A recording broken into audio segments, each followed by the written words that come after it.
Municipal ఎన్నికల్లో భాగంగా ఈరోజు మనం దుబ్బాకలో ఉన్నాం. దుబ్బాకలోని 5వ వార్డు అభ్యర్థి కోలా నీరోష వెంకటస్వామి గౌడ్ మనతో ఉన్నారు. వారిని అడిగి తెలుసుకునే ప్రయత్నం చేద్దాం.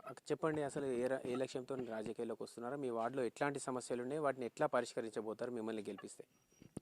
మా వార్డులో ఉన్న నీటి సమస్య మరియు డ్రైనేజీ సమస్య, రోడ్ల సమస్య, ఏదైనా సమస్య ఉంటే ప్రజలు మాకు విన్నవించుకొని మేము వారి కోరికను నెరవేర్చి మేము ముందుకు సాగుతామని మాట ఇస్తున్నాం.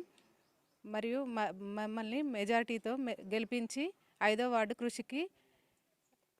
అభివృద్ధికి సహకరించగలరని కోరుతున్నాం.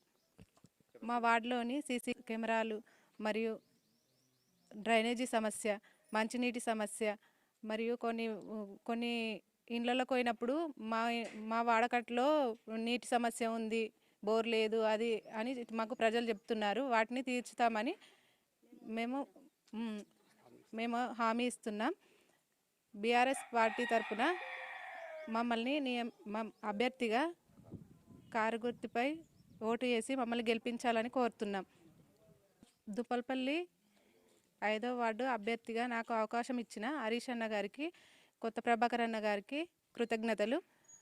ఈ అవకాశాన్ని సద్వినియోగం చేసుకొని మన 5వ వార్డు ప్రజలందరూ కారు గుర్తుపై ఓటు వేసి భారీ మెజారిటీతో గెలిపించగలరు. ఫోటో నెంబర్పై ఓటు వేసి కోలా నీరోష వెంకటస్వామి గారిని గెలిపించగలరని కోరుతున్నాను. కోలా నీరోష వెంకటస్వామి గౌడ్ కూడా మనతో ఉన్నాడు. అన్న, చెప్పండి, అసలు ఇప్పుడు బీఆర్ఎస్ అంతా కూడా ఇప్పుడు గత ఎన్నికలతో సర్పంచ్ ఎన్నికలు కూడా చూసుకుంటే మొత్తం రాష్ట్ర వ్యాప్తంగా బీఆర్ఎస్ 48 నుంచి 50% కూడా బీఆర్ఎస్ కూడా అధికారం లేకున్నా కూడా అన్ని స్థానాలు గెలుచుకొని వచ్చింది. ఇప్పుడు కూడా మీరు మీ 5వ వార్డు నుండి పోటీ చేస్తూ ఉన్నారు. ఎట్లా ఉంది ప్రజల్లోకి వెళ్ళినప్పుడు మీ స్పందన ఎట్లా ఉంది? 5వ వార్డు నుంచి నేను బీఆర్ఎస్ పార్టీకి అవకాశం ఇచ్చాడు నాకు హరీష్ అన్నకు మరియు కొత్త ప్రభాకర్ అన్నకు ప్రత్యేక కృతజ్ఞతలు. ఒక తెలంగాణ ఉద్యమకారుడిగా 14 సంవత్సరాలు జైల్లో ఉన్నా, మరియు ఎన్నో కేసులైనా అక్రమ కేసులు పెట్టారు గత సీమాంధ్ర పాలకులు.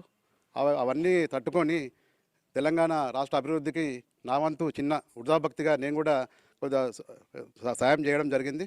నాకు ఈ అవకాశం ఇచ్చిన 5వ వార్డు ప్రజల రుణం తీసుకుంటా నేను. ఎందుకంటే ప్రతి 24 గంటలు అందుబాటులో ఉంటా. నా యొక్క వ్యక్తిత్వం మా 5వ వార్డు ప్రజలకు తెలుసు. వెంకటస్వామి వేసంటోడు ఏం కదా అనేది. ఏమైనా సమస్యలు ఇంతకుముందు కానీ సమస్యలు ఉంటే సీసీ కెమెరాలు కానీ, డ్రైనేజ్ కానీ, వీధి లైట్లు కానీ, ఇంకేమన్నా పెన్షన్స్ కానీ, ఇంకేమన్నా గవర్నమెంట్ స్కీమ్ వచ్చేటి నాకు చిన్న దృష్టికి తెస్తే నేను మీ ఇంటికే వచ్చి నాకు ఒక ఫోన్ చేస్తే 24 గంటలు మీ అందుబాటులో ఉంటా. మీరు మా ఇంటికి వచ్చి కౌన్సిలర్ ఇంటికి వచ్చి విషయం కాదు, నేనే మీ ఇంటికి వచ్చి సేవ చేస్తా. అక్కడ నాకు సేవ చేసే అవకాశం కల్పించాలి. మరియు ఆ సీసీ రోడ్లు కూడా ఈ పెద్ద రోడ్డు కూడా కొద్దిగా దుమ్ములేస్తుంది, దాన్ని కూడా నేను కంప్లీట్ చేస్తా. ప్రతి ఒక్క కుల సంఘాలు కూడా, మాకు కుల సంఘాలు ఒక 7-8 కుల సంఘాలు ఉన్నాయి. ఆ కుల సంఘాలు మా బీఆర్ఎస్ ప్రభుత్వంలోనే మేము పునాది స్లాబ్ దాకా చేసినాం, మేమే చేసినాం. దాన్ని మొత్తం అన్ని సంఘాలు కూడా కంప్లీట్ చేస్తా.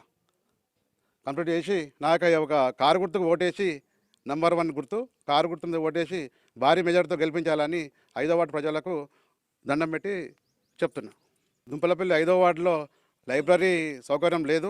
యువకులకు ఆ లైబ్రరీ సౌకర్యం కల్పిస్తానని హామీ ఇస్తున్నా. మరియు యువకులకు కూడా ఏదైనా కిట్లు కానీ, వాలీబాల్ కానీ, క్రికెట్ కిట్లు కానీ చేసి ఆ గ్రౌండ్ కూడా ఏర్పాటు చేసే ప్రయత్నం చేస్తా.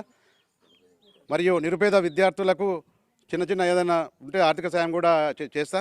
మరియు వాళ్ళని చనిపోయినా కానీ, వాళ్ళ గరీబ్ వాళ్ళకి చనిపోయినా కానీ ఎవరు ఉంటే కొంత ఆర్థిక సాయం చేసి వాళ్ళని ఆదుకుంటానని నేను మీ ద్వారా మనవి చేస్తున్నా. మున్సిపల్ ఎన్నికల్లో భాగంగా చాలామంది చాలా చోట్ల నుంచి పోటీ చేస్తూ ఉన్నారు. వెంకటస్వామి గౌడ్ కూడా తాను ఉద్యమకారుణ్ణి, ఉద్యమంలో చాలా పోలీస్ స్టేషన్లకు వెళ్ళాను, చాలా నా మీద కేసులు అయినాయి. ఆ బీఆర్ఎస్ ఉద్యమంలో నా వంతు క్రియాశీలంగా, నా వంతు సహకారులు కూడా అప్పుడు బీఆర్ఎస్ తెలంగాణ ఉద్యమంలో పాటుపడ్డానని చెప్పి చెప్తాను. ఇప్పుడు 5వ వార్డు నుంచి పోటీ చేస్తున్నాను. ప్రజలందరూ కూడా నన్ను దృష్టిలో ఉంచుకొని నేను చేసిన పోరాటాలు కావచ్చు, గతంలో జైలుకి వెళ్ళే సన్నివేశాలు కావచ్చు, అవన్నీ దృష్టిలో ఉంచుకొని, అలాగే మా వార్డు ప్రజలు, మా వార్డులో సీసీ రోడ్లు కావచ్చు, మంచినీటి సమస్య కావచ్చు, గతంలో కొన్ని అవాంఛనీయ సంఘటనలు జరిగినప్పుడు కూడా కొన్ని సీసీ కెమెరాలు లేక అట్లాంటి కొన్ని ఇబ్బందులు జరిగినాయి. అట్లే కాకుండా యువకులకు కూడా ఒక లైబ్రరీ ఏర్పాటు చేసి మా యువకులను చెడు అలవాట్లను, వాళ్ళ దిశను మార్చే విధంగా ప్రయత్నం చేస్తాను. అట్లాగే నిరుపేద విద్యార్థులు కానీ ఎవరైనా నిరుపేదలు ఉంటే నా దృష్టికే వస్తే కానీ నా వంతు సహాయ సహకారాలు అందిస్తా అని చెప్పి 5వ వార్డు అభ్యర్థి వెంకటస్వామి గౌడ్ చెప్తున్నాడు.